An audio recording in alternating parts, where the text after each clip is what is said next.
Chapter 18. Consider the platypus. In a land of improbable creatures, it stands supreme.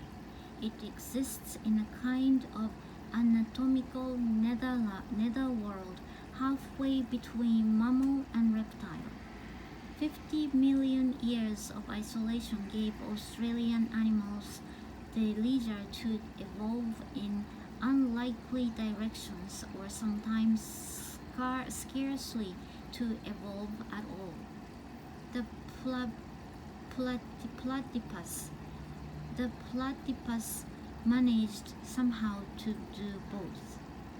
When word reached England in 1799 that there existed in Australia a toothless, venomous, fur-covered, egg-laying, semi-aquatic animal with a duck-like bill, the tail of a beaver, feet that were both webbed and clawed, and a strange orifice called a cloaca, which served both reproductive and excretory purposes, a feature, as one taxonomist delicately noted, that was highly curious but not well adapted for popular details.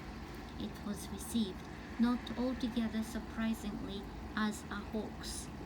Even after a careful examination of a shipped specimen, the British Museum's anatomist George Shaw found it impossible not to entertain some doubts as to the genuine nature of the animal, and to submit that there might have been practiced some arts of deception in its structure.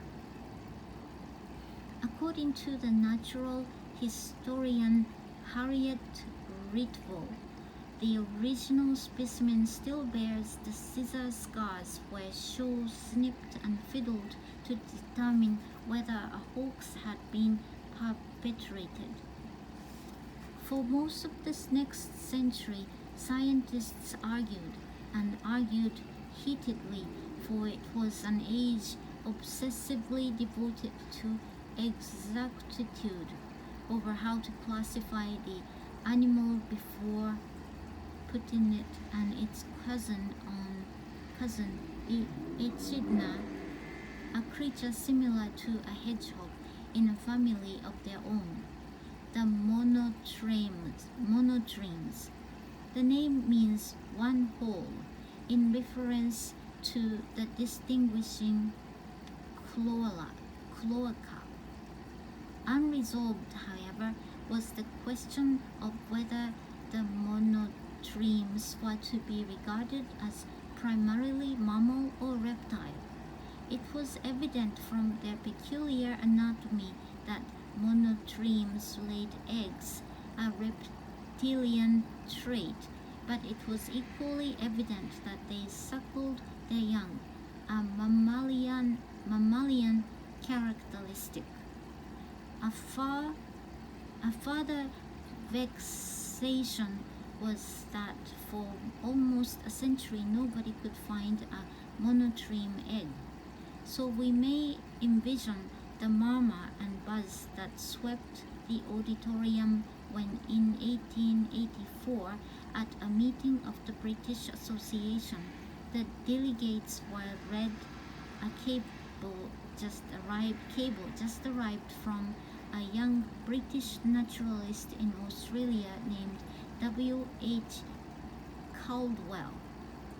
Caldwell's message in full read, "Monotremes oviparous, ovum meroblastic." Well, the murmurs were prodigious, the buzz electric. What Caldwell was announcing with such elegant pith was that he had found Platypus eggs, and they were unquestionably reptilian in nature. In the end, Caldwell's find didn't make a lasting difference. The monotremes ended up in a mammalian camp, though for a while it was a close-run thing.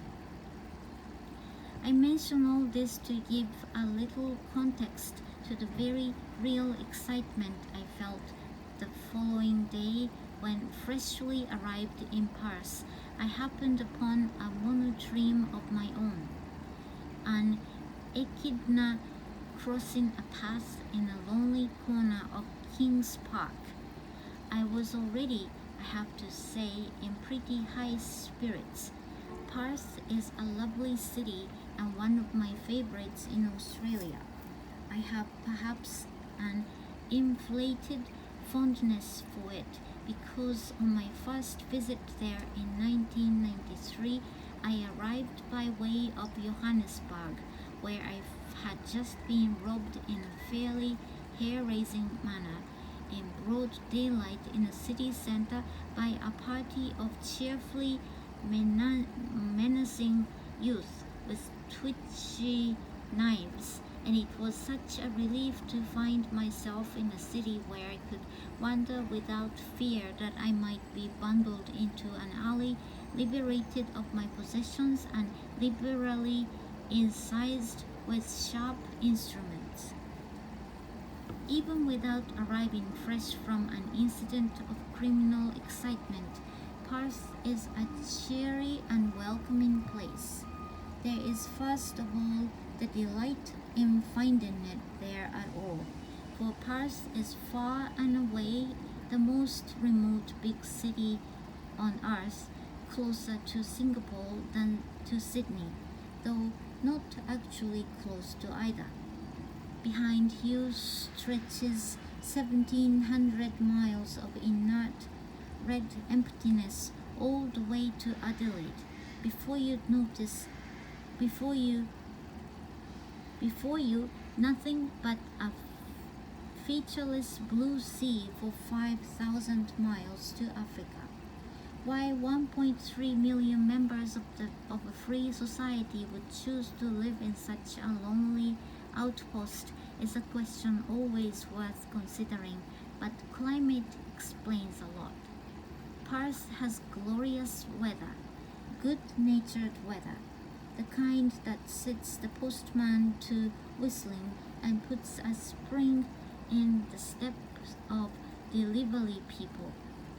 Architecturally, Perth has no particular distinction. It is a large, clean, modern city, Minneapolis down under, but its sharp and radiant light makes it a beauty.